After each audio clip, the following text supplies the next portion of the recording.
Aujourd'hui, comme vous le savez avec la vidéo que je viens de vous publier, a eu lieu l'élection de la présidence de la LFP. Je vous ai déjà tout dit ce que je pense de cette élection, ce que je pense des candidats, du résultat.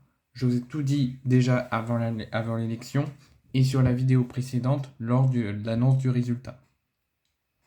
Mais là, on va réagir à la réaction du président de l'Olympique lyonnais, John Textor, qui fait partie de ceux qui ont voté en faveur d'une réélection de Vincent Labrune, mais pour lui, l'élection était tronquée. L'élection était déjà terminée d'avance, même avant que ça n'ait commencé.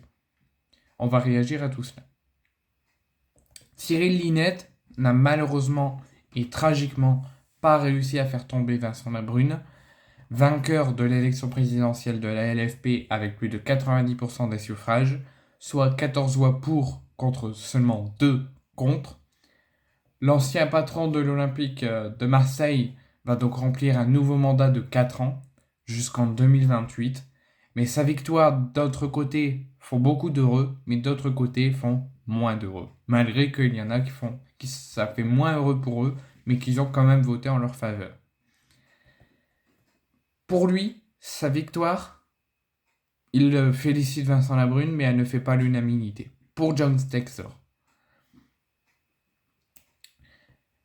Voici ce qu'il a dit lors d'une interview avec la presse, juste après que l'élection s'est terminée, que le résultat est tombé. La Brune et la Ligue de football professionnel, quelques heures après cette élection, sont accusés d'avoir biaisé l'élection. Une élection qui, pour le boss de l'Olympique lyonnais, était déjà scellée, sauf depuis l'intervention de la ministre des Sports Amélie Oudéa-Castéra, que si elle ne serait pas intervenue, pour John Textor, l'élection serait déjà annoncée vainqueur plus tôt que qu'elle était prévue, et que pour lui, il n'y a pas eu de démocratie, et pour lui, Vincent Labrune, même avant les votes, avait déjà gagné d'avance. Et que si ça a pris plus longtemps et que c'était un petit peu plus serré, c'est grâce à l'intervention de la ministre des Sports démissionnaire. Don Textor ne s'est pas d'ailleurs gêné pour contester la façon de faire de Labrune de se réélire, et que pour lui, il est heureux pour sa victoire, mais pour lui, il n'a pas vu de démocratie. J'ai beaucoup entendu parler de démocratie aujourd'hui, et en tant qu'Américain, ce n'est pas une démocratie que je reconnais vraiment.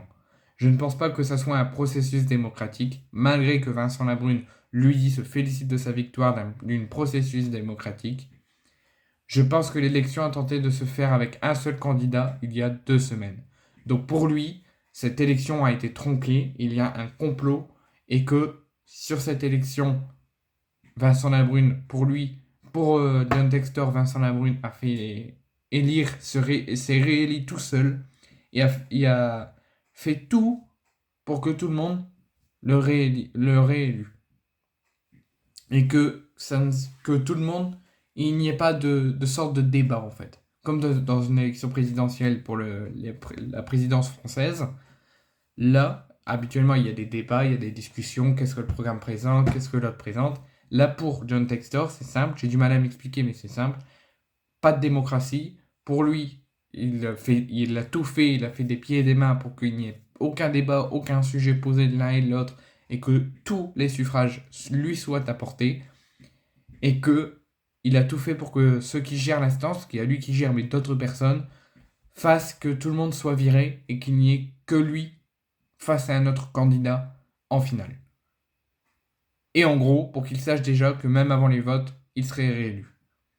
Et là, vous posez pas la question qu'il y a un problème à la LFP avec Vincent Labrune.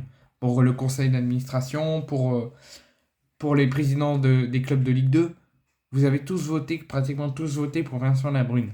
Vous n'avez pas l'impression qu'il y a un complot, qu'il y a quelque chose qui se turlupine. Déjà, après ces 4 années précédentes merdiques, encore la saison dernière, et là, l'autre moitié est content, mais l'autre moitié trouve que cette élection est tronquée. Parce que pour John Textor, pour que je vous conclue un petit peu pour ceux qui n'ont pas compris mon explication, trouve que cette élection était déjà finie et vainqueur pour Vincent Labrune il y a 2 semaines, qu'il a tout fait pour que son conseil d'administration ne vote que pour lui et pas pour les autres, et qu'il vire les autres et qu'il ne vote pas pour le candidat qui sera en face de Vincent Labrune, pour que tous les suffrages lui soient apportés et que ne soient pas apportés aux autres candidats et à Cyril Linette. Pourquoi je vous dis ça? Parce que en gros, les 85% sont le conseil d'administration. Le conseil d'administration a voté pour Vincent Labrune, grâce à l'appui de Vincent Labrune. Et pourquoi je vous ai dit tout à l'heure plus de 90%? Parce que si ça n'a pas été à 100%, parce qu'il y en a 2 qui n'ont pas voté pour Vincent Labrune. Et les 5%, c'est les présidences de la LFP. Des clubs de Ligue 2. Donc voilà tout ce qui tourne quelques heures après cette élection. Moi, je ne suis pas choqué s'il y a un complot, je ne suis pas choqué si Vincent Labrune a persisté auprès de son conseil d'administration pour ne pas voter pour Cyril Linette et apporter tous ses votes et tous ses suffrages à Vincent Labrune. Moi, je vous dis tout ce que je sais, tout ce que John Dexter a dit face à la presse après l'élection, comment l'élection s'est organisée. Moi, si un complot, une enquête viendrait être ouvert, ce qui m'étonnerait, mais viendrait à être ouvert dans les prochains jours, dans les prochaines semaines, je ne serais pas étonné parce qu'il se passe toujours des choses très étranges depuis que Vincent Labrune est à la tête de la présidence de la LFP. Et si on serait sérieux en tant que candidat de la présidence, on ferait tout pour que tous les candidats puissent dire leurs choses, dire leur programme et débattre, et que le premier tour coupe ceux qui ne doivent pas être élus et garde 2 à la fin comme la présidence de la République française.